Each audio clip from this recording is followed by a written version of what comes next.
Hello friends, I welcome all of you to my channel Bank Nifty tomorrow. दोस्तों, मैंने आपके सामने Bank Nifty spot का 5 minutes time frame का chart यहाँ पे डिस्प्ले किया हुआ है। चलिए बात करते हैं कि हमारा प्रेडिक्शन क्या था मंडे के लिए एंड मार्केट ने आज क्या किया है। तो दो लेवल्स मैंने आपको बताए थे।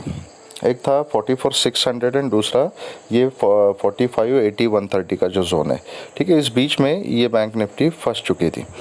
तो आज भी बैंक निफ्टी ने कुछ खास नहीं किया। बेसिकली आज खुली उसी उसी जोन में। यहाँ पे this is the first opening candle and उसके बाद आप देखिएगा सिर्फ 200 पॉइंट के बीच में बैंक निफ्टी यहाँ पे रेंज बाउंड थी, कुछ नहीं किया। अगर किसी ने एक आधा स्कैल्पिंग ट्रेड अगर लिया होगा तो कुछ थोड़े बहुत 15 20 25 पॉइंट मिल चुके होंगे। उससे ज़्यादा बैंक निफ्टी ने आज कुछ भी नहीं किया, लेकिन ट्रैपिंग दबा के की है। तो मैंने आपको हमेशा बोला है कि जब ये ऐसे रेंज बाउंड होते हैं कहीं आप, ठीक है, लाइव मार्केट में समझ में नहीं आएगा कि मार्केट ट्रेंडी मूव देने वाला है या रेंज बाउंड रहने वाला है। तो फर्स्ट ऑफ ऑल अपने पास इंडिकेशन था ये लेवल्स का, इसके बीच में ही मार्केट थी। अगर ठीक है, चलो बीच में मार्केट है, आपको कंफर्म हो गया कि it is in this same range.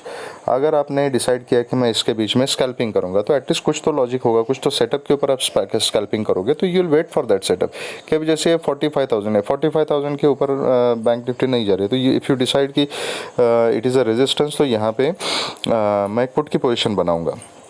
ठीक है, यहाँ पे आपने एक पुट की पोजीशन बनाई, फिर मार्केट नीचे आ गई, फिर यहाँ पे रेंज बाउंड हो गई, तो आपको समझ में आ जाएगा कि मार्केट कुछ भी डिसिसिव मूवमेंट नहीं दे रही है। तो या तो छोटा मोटा जो भी प्रॉफिट मिला है उसके ऊपर आप उसको क्लोज करो, एग्जिट करो, जो है उसको लेके चुपचाप बैठ जाओ, keep waiting for the setup. अगर नहीं है तो कॉस्ट टू कॉस्ट भी आप निकल गए, आप चुपचाप बैठ गए, एटलीस्ट लॉस तो नहीं होगा। लेकिन आप एक बार ऊपर जाएगी तो पुट लेना है, फिर नीचे जाएगी तो कॉल लेना है, फिर ऊपर जाएगी तो पुट लेना है। इस तरीके से जब हम हिचकुले खाते रहते हैं ना, ऊपर नीचे, तो उसमें बहुत सारा कैपिटल वाइप आउट हो जाता है। ठीक है, ये मेरा खुद का एक्सपीरियंस है। बहुत सारा कैपिटल इसमें ख़त्म हो सकता है सिर्फ 100-150 पॉइंट के बीच में ही। आप कमेंट सेक्शन में बताना अगर ये चीज़ आपने भी एक्सपीरियंस की है। तो ऐसे टाइम पे होता है कि एक बार निकल लो, या तो छोटे लॉस पे निकलो, या तो कॉस्ट टू कॉस्ट निकलो, या छोटा मोटा प्रॉफिट है उसको लेके निकलो। लेकिन जब तक फिर आपको पता है कि ये रेंज बाउंड मार्केट है, दोबारा उस मार्केट में नहीं घुसना है। ठीक है, एनीवेज, तो अभी कल किस तरीके से काम करना है, तो ये level still remains same, 44,600 and 45,80 to 130 का जो जोन है वो। अगर फ्लैट खुल के इसके ऊपर जाती है तो मैं यहाँ पे देखूँगा कि यहाँ पे क्या करने वाली है बैंक निफ्टी। इसके बीच में यही वोलेटिलिटी रह सकती है, यहीं पे मार्केट रेंज बाउंड रह सकती है। तो अगर स्कैल्पिंग करना है तो आप कर सकते हो। यहाँ से रिजेक्शन लेती है तो कोई पुट के बारे में सोच सकता है, लेकिन फिर स्टॉप लॉस स्ट्रिक्टली मेंटेन करना है, क्वांटिटी को कम रखना है। और कभी भी आपका स्टॉप लॉस अगर हिट हो जाता है तो मार्केट अगर ट्रेंड पकड़ लेती है तो फिर उस साइड में आप बैठ सकते हो। तो ठीक है, it is up to you कि आप इसको कैसे प्ले करना चाहते हो। मैं पर्सनली इस रेंज के बीच में मार्केट को अवॉइड करना ही प्रेफर करूँगा, क्योंकि मैंने आपको क्लियरली बोला था सैटरडे के दिन भी कि इसके बीच में आप स्कैल्पिंग कर सकते हो। लेकिन इतनी बड़ी रेंज है, इसका मतलब ये नहीं है कि 600 से सपोर्ट लेने के बाद ये 130 तक जाएगी और 130 पे रिजेक्शन लेने के बाद ये 600 तक आएगी ही। आप दोबारा वीडियो देख लीजिएगा, मैंने क्लियरली आपको बोला था। आज क्या किया मार्केट ने, यहाँ पे रेजिस्टेंस ले लिया, रिजेक्शन ले लिया, लेकिन क्या 600 को टच किया? नहीं किया ना। तो इसके बीच में ही मार्केट कहीं ना कहीं गोते खाते रह गई। यही पॉइंट मैंने बोला था, इसलिए I don't want to trade this range. तो कल अगर फ्लैट खुल के ऊपर जाते हैं मैं वेट करूंगा। अगर ये 45,080 के ऊपर अगर सस्टेन हो जाती है, 130 के ऊपर फॉलोअप देती है, तो मैं एक कॉल की पोजीशन ले लूँगा। जो रिस्की ट्रेडर्स है वो 45-50 के ऊपर भी एक आधी पोजीशन ले सकते हैं। देन 130 के ऊपर सस्टेन होने के बाद क्वांटिटी ऐड कर सकते हैं। ऊपर फिर 45-350 और 470-480 तक के टारगेट्स ऊपर इनिशियली मिल सकते हैं। उसके ऊपर आप 530 एंड 630 के लिए ट्रेल कर सकते हो। सॉरी, अगर फ्लैट खुल के नीचे आते हैं मैं कुछ नहीं करूँगा, आई विल ऑब्जर्व एट 600 के पास कंसोलिडेट करके 600 को ब्रेक करती है तो I will go for a put. नीचे फिर 44,300 एंड 180 तक के टारगेट्स हो सकते हैं। उसके नीचे फिर आप 44,050 तक ट्रेड कर सकते हो। ठीक है, तो यहाँ पे आपको ट्रेलिंग एसएल ही यूज़ करना पड़ेगा। लेकिन अगर 600 से अगर सपोर्ट लेती है तो यहाँ पर मैं एक छोटे स्टॉप लॉस के साथ एक कॉल की पोजीशन बनाना प्रेफर करूँगा। कम से कम 45,000 तक के टारगेट्स इनिशियल मिलेंगे ट्रेंड लाइन तक के। उसके ऊपर निकल जाते हैं तो I will keep trailing till 130 and 130 के ऊपर फिर कंटिन्यू उसको ट्रेल करता जाऊँगा। ऊपर के टारगेट सेम रहेंगे। अगर गैप अप खुलती है और कहीं ना कहीं 44,080 130 के आसपास ही खुलती है, इमीडिएटली मैं कोई भी ना कॉल लूँगा ना पुट लूँगा, मैं वेट करूँगा। यहाँ कंसोलिडेट करके अगर 130 को ब्रेक करती है तो I will go for a call. यहाँ से रिजेक्शन लेती है तो आई विल अवॉइड। अगर 130 के ऊपर ही खुलती है definitely I will think about call. मैं एक डिप का वेट करूंगा, जहां सपोर्ट लेगी वहां पे आई will go for a call. Gap down खुलती है सीधा 600 के आसपास खुलती है, इमीडिएटली कुछ नहीं करूंगा, आई विल वेट। कंसोलिडेट करती है ऊपर की तरफ ब्रेक करती है, कुछ कन्विंसिंग पैटर्न दिखता है तो मैं छोटी सी क्वांटिटी में कॉल के बारे में सोचूंगा, नहीं तो अवॉइड करूंगा। अगर नीचे ब्रेक करती है तो I will go for a put. 600 के नीचे ही खुलती है तो बस वही है, सेल ऑन राइज करूंगा मैं, जहाँ पे एक पुलबैक का वेट करूंगा, जहाँ पे रिजेक्शन लगी वहाँ पे मैं पुट की पोजीशन लूंगा। नीचे के टारगेट सेम रहेंगे। तो सेटअप को बिल्कुल सिंपल रखना, ये दो लेवल्स याद रखना है। अगर कुछ समझ में ना आए तो 44,600 एंड 130 इसके ऊपर कॉल, इसके नीचे पुट, इतना याद रखना है। ओके, चलिए बात करते हैं कि निफ्टी में किस तरीके से काम करना है।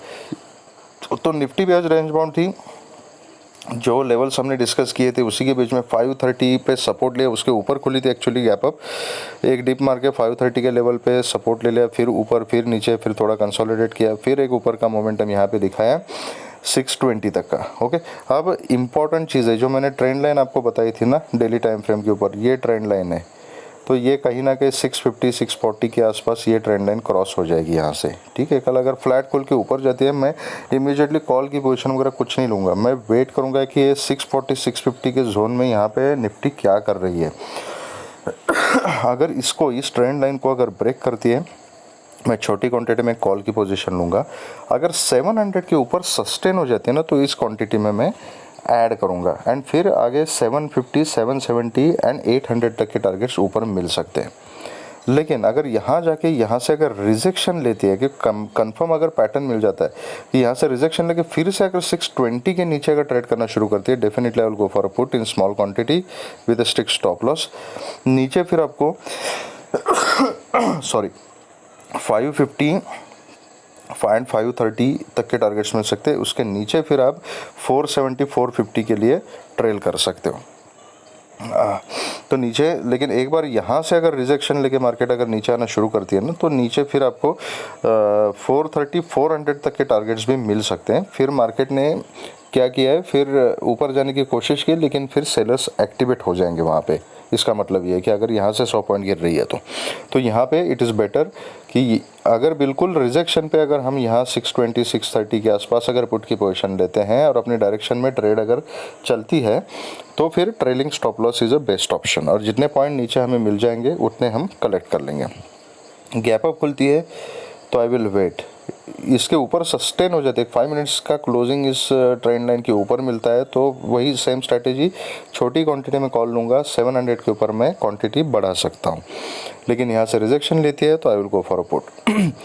फ्लैट कॉल के नीचे आते I will wait, I will observe कि 530 के आसपास क्या कर रहे हैं। 530 से ये 620 तक का जो रेंज है ना, इस रेंज को मैं पर्सनली अवॉइड करना चाहता हूँ, अनलेस कि यहाँ पे गैप डाउन खुले और गैप डाउन खुलने के बाद कुछ यहाँ पे रेंज बना के उसका ब्रेकआउट दे दे, कुछ कॉल का सिनेरियो बने, तब मैं कॉल की पोजीशन एक खाली छोटी क्वांटिटी में ट्राई कर सकता हूँ 40-50 पॉइंट के लिए। और अगर नीचे ब्रेक कर दिया तो I will go for a put. Gap up opening में मैंने बता दिया आपको, बहुत ज़्यादा गैप अप ओपनिंग होती है तो प्राइस एक्शन देख के काम करना है, एंड बहुत ज़्यादा गैप डाउन ओपन होती है, कहीं 530 के नीचे गैप डाउन ओपन होती है तो एक पुलबैक का वेट करूँगा, जहाँ रिजेक्शन मिलेंगी वहाँ पे मैं पुट की पोजीशन बनाना प्रेफर करूँगा। तो ये हमारा सेटअप रहेगा निफ्टी बैंक निफ्टी के लिए फॉर ट्यूसडे। अगर आपको वीडियो पसंद आया है तो please hit the like button, subscribe the channel and share the video with the maximum people so that all will be benefited. Live markets के updates, level updates and charts के लिए अगर आप मेरे व्हाट्सएप ग्रुप से जुड़ना चाहते हो तो उसका लिंक मैंने डिस्क्रिप्शन बॉक्स में दिया हुआ है, वहाँ से आप जुड़ सकते हो। Thank you very much friends and all the very best.